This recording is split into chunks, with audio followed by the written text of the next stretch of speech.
কনকনে শীতের রাত, ইরাকের এক নির্জন জনপদ। চারদিকে ঘন কুয়াশা, হিমেল বাতাসে জমে থাকা নিস্তব্ধতা। মনে হয় যেন পুরো পৃথিবী ঘুমিয়ে পড়েছে। এই নির্জন পথে ধীরে ধীরে হাঁটছেন এক বৃদ্ধ মানুষ।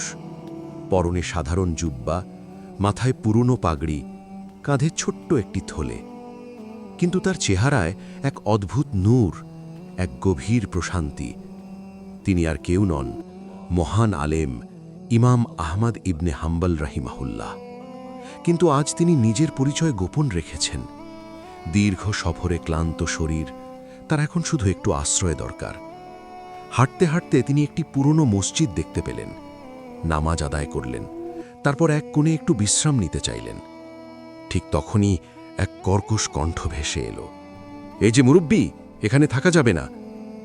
মসজিদের খাদেম, রুক্ষ চেহারা, হাতে লাঠি। ইমাম আহমদ শান্ত কণ্ঠে বললেন, আমি একজন মুসাফির, খুব ক্লান্ত, রাতটা যদি কাটাতে দিতেন।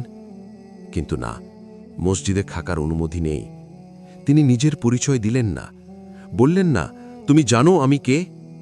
চুপচাপ উঠে দাঁড়ালেন। অপমানের মাঝেও তার হৃদয়ে রাগের ছায়া নেই। এমনকি মসজিদের সিঁড়িতেও বসতে দেওয়া হলো না, তাকে রাস্তায় নামিয়ে দেওয়া হলো।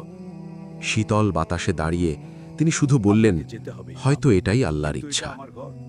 রাস্তার ওপারে একটি ছোট রুটির দোকান, ভেতরে চুলার আগুন জ্বলছে। রুটিওয়ালা পুরো ঘটনা দেখছিলেন।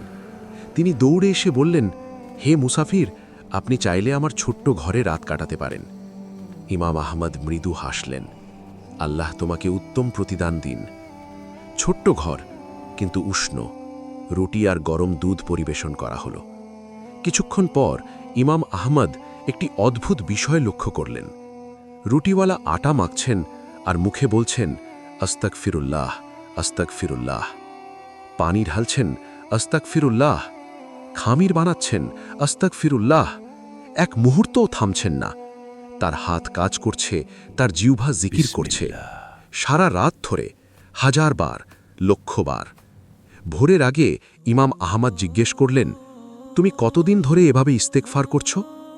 রুটিওয়ালা মুচকি হেসে বললেন, যৌবনকাল থেকে। এখন এটা শ্বাসের মতো হয়ে গেছে। এর ফল পেয়েছ? লোকটির চোখ ঝলমল করে উঠল। আল্লাহর কসম, আমি যা চেয়েছি সব পেয়েছি। সবই, শুধু একটি দোয়া ছাড়া। কি সেই দোয়া? রুটিওয়ালা লাজুক কণ্ঠে বললেন, আমি চাই একবার ইমাম আহমদ ইবনে হাম্বলকে নিজের চোখে দেখতে। বহুদিন ধরে এই দোয়া করছি। এই কথা শুনে ইমাম আহমদের চোখ ভিজে গেল। তিনি কাঁপা কণ্ঠে বললেন, আল্লাহ তোমার সেই দোয়াটিও কবুল করেছেন। রুটিওয়ালা অবাক, আমি আহমদ ইবনে হাম্বল। নীরবতা, এক মুহূর্তের স্তব্ধতা। তার হাত থেকে গ্লাস পড়ে গেল। আল্লাহু আকবার! রুটিওয়ালা কাঁদতে লাগলেন। ইমাম আহমদ বললেন, আমি ভাবছিলাম কেন আমাকে অপমান করা হলো। এখন বুঝলাম এটা ছিল আল্লাহর পরিকল্পনা। তোমার ইস্তেগফারের মর্যাদা রাখার জন্যই আমাকে তোমার দরজায় আনা হয়েছে। ফজরের আজান ভেসে এলো। দুজন একসাথে মসজিদের পথে হাঁটলেন। প্রিয় দর্শক, আমরা যখন ভাবি আমাদের দোয়া কবুল হচ্ছে না, তখন হয়তো আল্লাহ আমাদের জন্য আরও সুন্দর কিছু ঠিক করে রেখেছেন। একটি ইস্তেগফার আপনার জীবন বদলে দিতে পারে।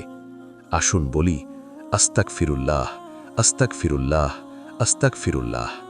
হয়তো আপনার একটি ইস্তেগফারেই আল্লাহ খুলে দেবেন আপনার জীবনের বন্ধ দরজা। যদি গল্পটি আপনার হৃদয় ছুঁয়ে যায়, কমেন্টে লিখুন সুবহানাল্লাহ।